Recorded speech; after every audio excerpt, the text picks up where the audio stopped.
to take the state back. Okay.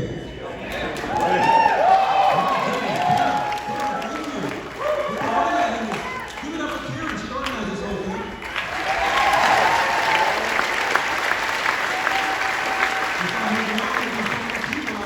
Something to say. Thank you so much for having me. My goodness. We've got so many problems in this state. This man that I'm going to defeat.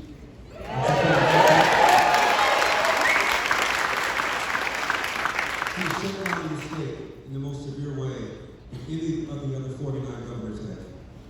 While sitting up there at that French Laundry restaurant, with the very people that drafted the mandates, and they were violated. They were not wearing masks. They were not engaged in social distancing while telling us to do so. His own kid, I love that t-shirt, sir. His own kids enjoying in-person private education. He shut down our businesses, kept his winery open. And you know, a third of all small businesses in California are now gone forever. One of the many things I've done in my life is I ran a small business. By small business, I mean tiny. It had a dozen employees at its peak. I know how difficult it is to run a business. Many of them never fail, never succeed. Those who do succeed often run on very thin profit margins, often from payroll to payroll. A third of all small businesses in California are now gone forever because he ignored science and slammed the state down. It's outrageous. Hopes and dreams of all these people dashed because of this. The cost of living in California. The average price of a home has just now hit $800,000. That's 150% more than the national average. And one of the guests I frequently have on my radio show is an econ professor, a brilliant guy named Leo Hanian. He says the average price of a home in California, because of the environmental rules and regulations foisted down the throats of developers by these extremists, the average price of a home in California is 50% more than it otherwise would be if it weren't for these environmental regulations. Outrageous. For the first time in our state's history, and we're about 170 years old, for the first time in our state's history, there's a net migration out of the state. And they're not the millionaires and billionaires that Bernie Sanders talks about. They're people getting between 50 and 100K who cannot get that first house. That's the number one reason they cite for leaving. They cannot get a home. There's a magazine called CEO Magazine. It's been around for 17 years.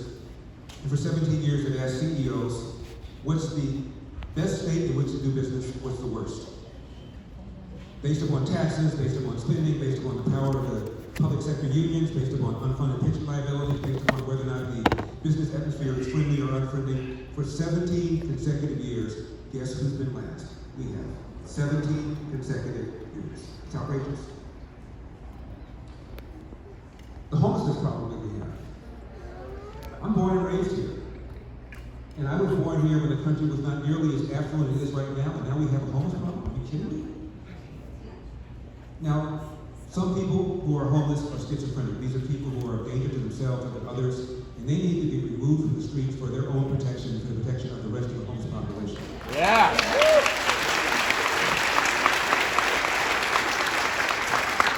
One mentally ill homeless man just attacked Governor Gavin Newsom a few months ago.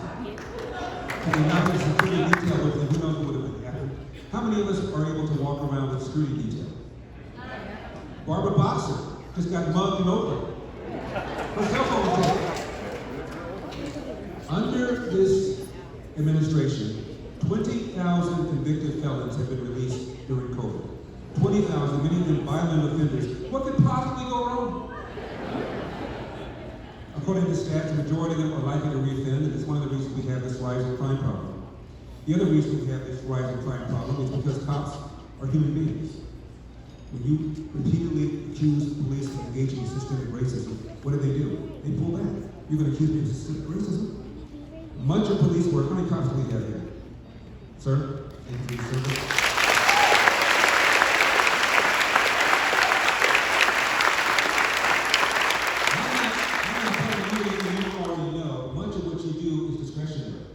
You don't have to get out of the car if you don't want to. You don't have to wade into something that looks suspicious if you don't want to.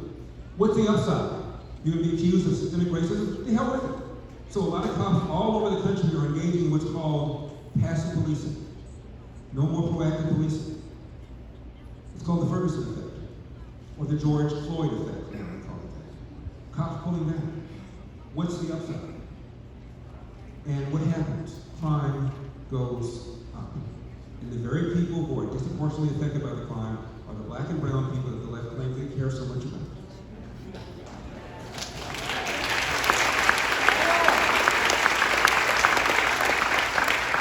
Defund the police? Are you killing me? Are you kidding me? Defund the police? I mentioned Barbara Boxer being mugged. Just days earlier, the Oakland PD chief talked about all the money being diverted from his department because of the defund the police movement. In LA, $150 million diverted for youth programs. Let me take a digression for a second. For youth programs. Why do we need youth programs? Two reasons. The outrageous minimum wage has gone higher and higher. And those who are hurt the most are unskilled people. If you can't sell your labor for $10, $11, you don't have a job. So minimum wage hurts the very people that the left claims they care about, mostly people who are unskilled. Another reason. The number one social problem facing this country is not climate change. It's not critical race theory. The number one problem facing America is the growing number of children into the world without a father married to a mother.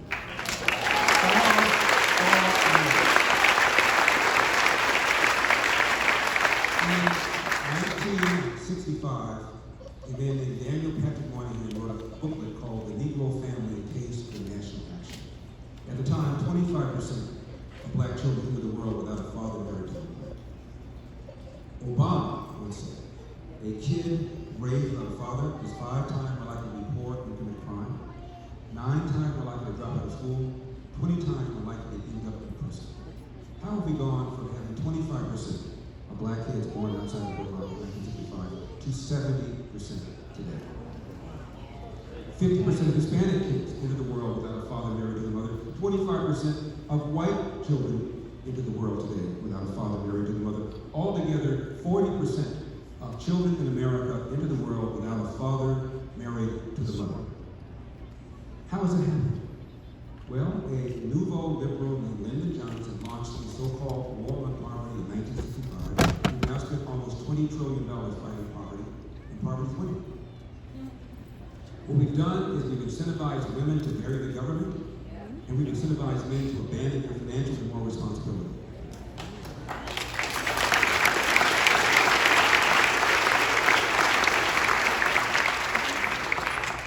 Another reason for the rise in crime is because of Proposition 47 that I think Californians voted for with the best of intentions. A lot of people who steal are stealing to support their drug habit, their meth habit, their heroin habit. And the idea was that if you steal less than $950, it makes more sense for you to go into rehab than to go to jail. As a result, people are stealing $950 worth of stuff. They can do it every single day at every single store. Worst that could happen to you is you get a ticket, you're a misdemeanor. You can't force them to go to jail. And I talked to cops. I recently spoke with the sheriff of LA County, Alex Villanueva, and he said what they've done is they've taken away our stick. We can't tell people now who are doing this, either you dry out in jail or you dry out in rehab, but dry out you will do. Now they say, what are you going to do? Can't do anything to them. Outrageous. We have 2 soft on crime DAs, one in San Francisco and one in Los Angeles, both of whom are facing recall elections. Their elections.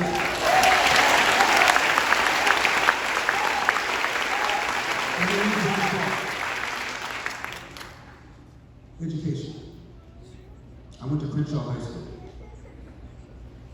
That's a high school, anybody say movie Boys in the Hood, that's my high school. 2% of kids at Crenshaw High School are math proficient. It's not a title, 2%. 80% of the public school children in California are black and brown. Again, the people that the left doesn't care about. 75% black boys educated in our public schools in California cannot read at state levels of proficiency. 75%. And those levels are already low. Half of third graders cannot read at state levels of proficiency, again, and those levels are already low. 2/3 of black families, according to a recent report, say they do not want to send their kids back to Los Angeles Unified School District because they've been able to see through virtual learning the quality of education, and they see what they're getting. The worst teachers, the worst administrators, the worst principals end up in South Central. They don't put them in the West Side, they don't put them in the Valley, they put them in South Central, where they're going to do the most damage to kids that need the best teachers the most. It is outrageous. And yet, black and brown voters pull that lever year after year after year after year for the Democratic Party, whose largest funder is the California Teachers Union, and they hate school choice. Where a parent will have the opportunity to put their kid in a private school, or religious school, or a charter school, or a public school if they choose to. Let the money follow the child rather than the other way around.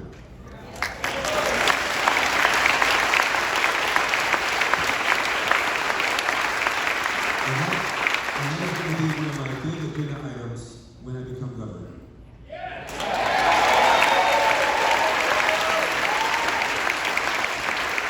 Already, the teacher union had given my opponent $1.8 million just a few days ago. And when it was clear that I was going to get into the race, the Service Employees Union gave him $5 million. It is estimated that already he's raised about $40 million to defeat me. When you take on the public sector unions, you're taking on King Kong. Remember Scott Walker, Wisconsin? He took on the public sector unions, faced a recall election, he beat them, and he was able to get bargaining reduced just to wages, no more benefits, no more discipline. There are 300,000 public school teachers in California. Nationwide, I saw some study that estimated about 5% of all public school teachers were incompetent. I don't know what the percentage is here in California. Let's take that number, for example. 15,000 incompetent public school teachers, assuming that number holds. These are people going through our halls, in our classrooms, miseducating, undereducating, or not educating our kids.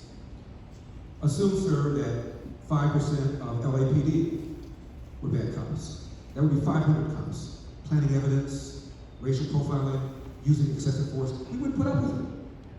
We put up with 5% of public school teachers that are incompetent. Any given year, recent year, out of that universe of 300,000 public school teachers, an average of 2.2 have been fired. That's not acceptable. It takes almost an act of Congress to get rid of a bad public school teacher. What we can do is have more competition that will improve both public schools and will improve private schools. More importantly, will make sure that kids get a competent education so that when they graduate, they can read, write, and compute at grade level.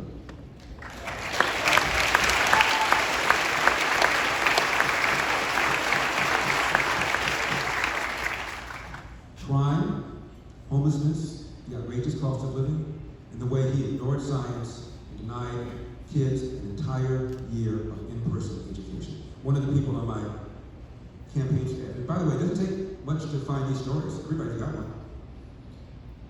Her brother was an Oakland public school football coach. Most of his players were black, he was white. Most of these players came from fatherless households. He was their father figure. He gave them structure. He begged the school system to keep it open. Come on, we're practicing outside. We can socially distance. We can make sure that we can do this safely. We're outdoors. They still shut it down. 2 of the kids got into trouble with the law. 1 committed a crime so serious, he's going to be away for years. Would not have happened had he had daily contact with this man and had the same structure he had before. This is going to change when I get up there.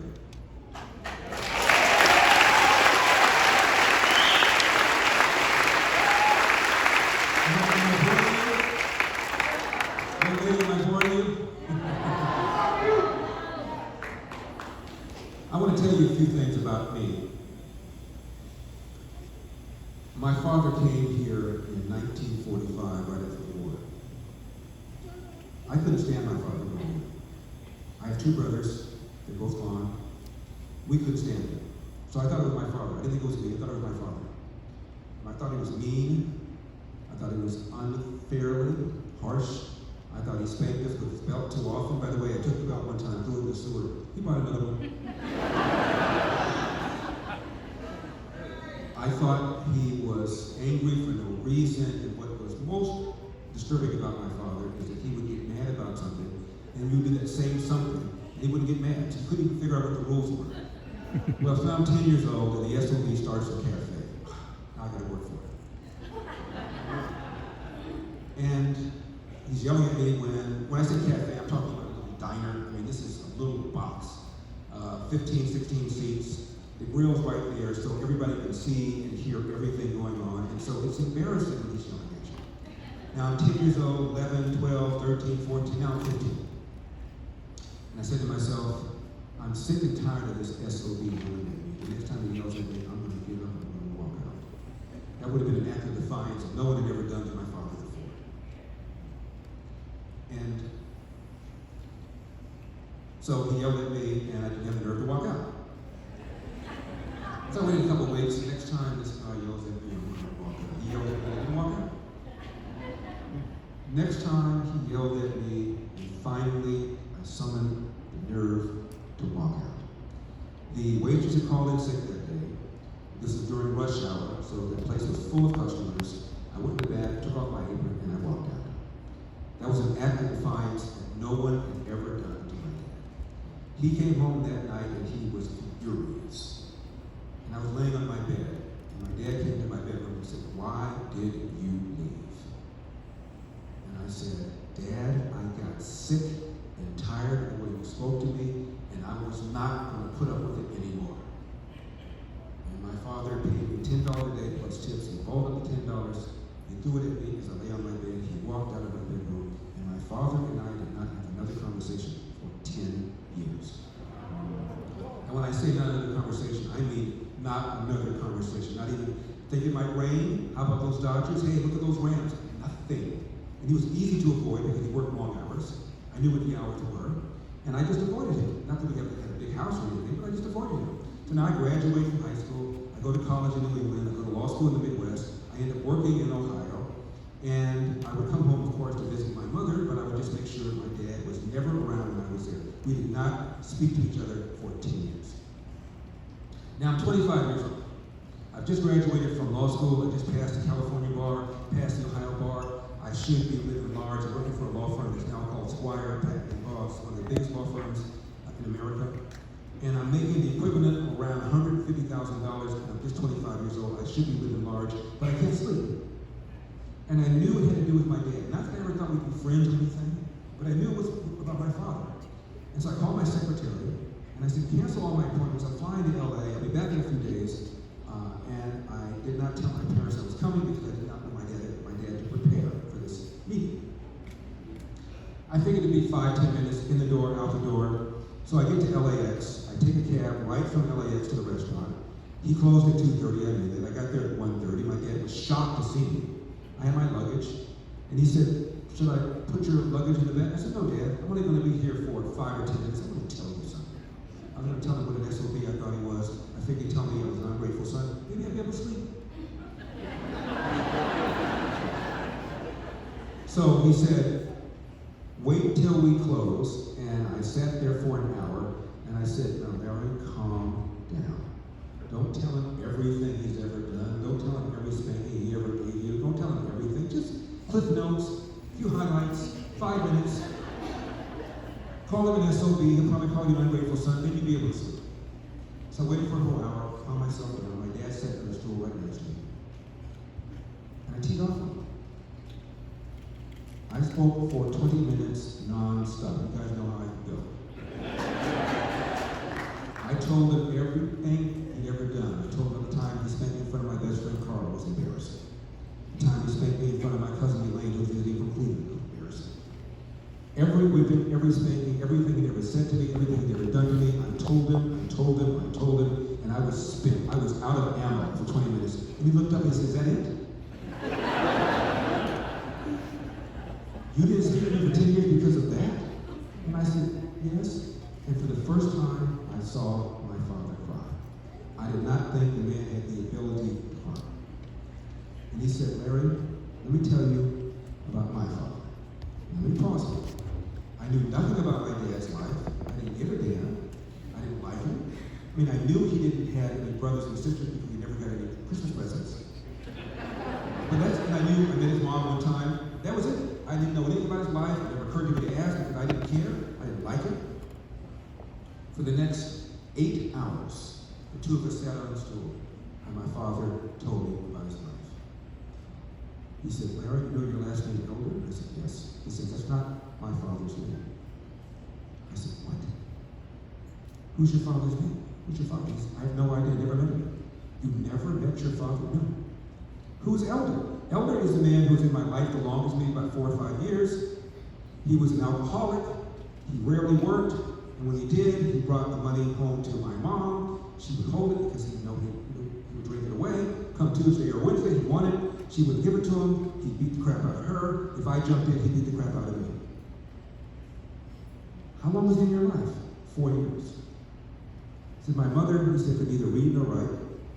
By the way, my dad's birthday is May 25, 1950. And my dad said she couldn't even write down his birthday. He knew the year. So when he enrolled in kindergarten, the teacher said, what's your birthday? He said, I don't know. She wrote down May 25, which was her birthday.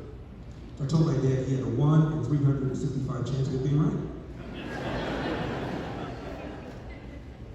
My dad said, I came home at the age of 13, and I started quarreling with my mom's then boyfriend. She sided with the boyfriend and threw me out of the house, never to return. Athens, Georgia, 13-year-old black boy, Jim Crow South at the beginning of the Great Depression. I defy very many of you to find somebody who had a handout like that. And I said, well, Dad, what did you do? For the next 8 hours, he explained his life to me. I walked down the dirt road, knocked on the door, picked up trash, cleaned up the barn. I became a shoe shine boy, became a hotel valet. And then he got a job as a Pullman porter. They were the largest private employers of blacks in those days. And he was able to travel all around the country. This little black boy from Athens, Georgia was able to go all around the country. And he came out to California one time on a run. And it was sunny. People seemed to be more friendly. And he could walk in the front door of a restaurant and get served, and that blew him away. Because he always had crackers with him and cans of tuna, because he said you never knew if you were going to be able to get a meal in the South. And he made a mental note, maybe someday I'll relocate to Los Angeles. Pearl Harbor. My dad joined the Marines. I said, Dad, why the Marines? He said, 2 reasons, you know what I'm going to say? They go where the action is, and I love those uniforms. My dad was stationed on the island of Guam. He was in charge of cooking for the colored soldiers. He was a staff sergeant. War's over, goes back to Chattanooga where he met Mary, my mom, to get him a job as a cook. Walks around, 3, 4 restaurants, to his face, we don't hire niggers. My dad goes to the unemployment office. Lady said, you went to the wrong door. My dad goes out to the hall, sees colored only, goes to that door, to the very same lady who's sitting around. She just wanted him